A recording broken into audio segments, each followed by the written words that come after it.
যথাযোগ্য মর্যাদা ও গভীর শ্রদ্ধায় কুষ্টিয়া ইসলামী বিশ্ববিদ্যালয়ে পালিত হয়েছে শহীদ বুদ্ধিজীবী দিবস।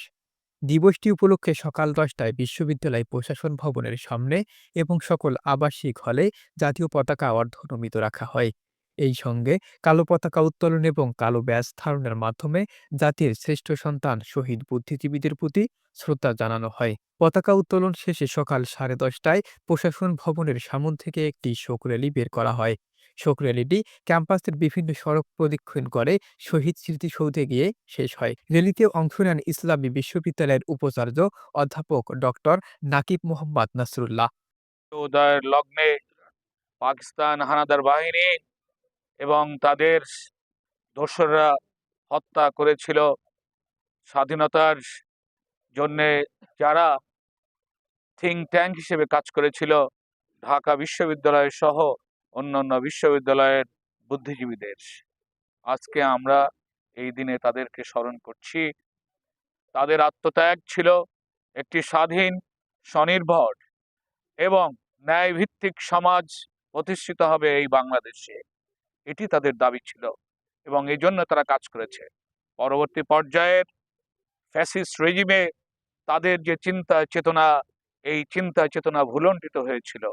আমরা মনে করি আজকের যে জুলাই বিপ্লব পরবর্তী যে নতুন বাংলাদেশ, সেই নতুন বাংলাদেশের যারা যোদ্ধা, তারা সেদিনকে সেই যোদ্ধাদের যারা আত্মত্যাগ করেছিল 14ই ডিসেম্বরে, তাদের স্বপ্ন ন্যায়ভিত্তিক বাংলাদেশ, সুশাসনের বাংলাদেশ, সবার জন্য বাংলাদেশ, নাগরিকদের জন্য বাংলাদেশ, এই জন্য কাজ করছে।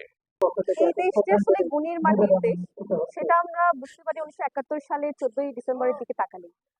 পাকিস্তানিরা সবার আগে আমাদের বুদ্ধিজীবীদের উপরে হামলা করেছিল, কারণ তারা জানতেন এদের যদি খুন করে মেরে ফেলা হয় তাহলে দেশে চলতে যাবে।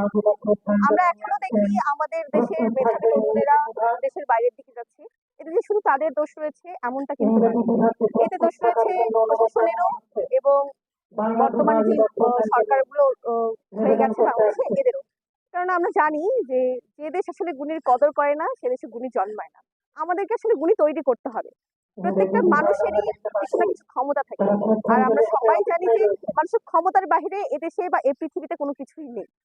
সুতরাং আমরা যদি চাই যে আমাদের দেশের সন্তানদের দ্বারা এই ভূমির উন্নয়ন করব, তাহলে আমাদেরকে গুণী তৈরি করে নিতে হবে। আমাদেরকে তাদের যথেষ্ট পরিমাণে ফ্যাসিলিটিস দিতে হবে, যথেষ্ট পরিমাণে সুযোগ সুবিধা দিতে হবে, যাতে তারা কিনা এদেশের মাটির জন্য কাজ করতে পারে। আজ 14 ডিসেম্বর শহীদ বুদ্ধিজীবী দিবস।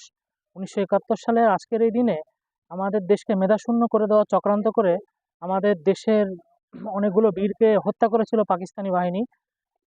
তো আজকের দিনটি আমাদের বর্তমান সময়ের জন্য অনেক তাৎপর্যপূর্ণ, কারণ সেই সময়ে আমাদের ব্যাপক ক্ষতি হওয়ার পরেও আমাদের জাতিগত যে একতা, তার কারণে আমরা বিজয় লাভ করেছিলাম। তো বর্তমান সময়েও আমাদের এই একতাটার প্রয়োজনীয়তা অনেকটাই আমাদের কাছে ফুটে উঠেছে। আমরা যদি আমাদের মানচিত্র রক্ষার জন্য, আমাদের পতাকা রক্ষার জন্য এক হতে না পারি, সেক্ষেত্রে আমাদের পরবর্তীতে অনেক ভয়াবহ ক্ষতির সম্মুখীন হতে পারে। আজকের দিনে আমার এটাই কামনা যে আমরা যেন জাতিগতভাবে সকল বিভেদ ভুলে আমরা সবাই বাংলাদেশের জন্য এক হতে পারি।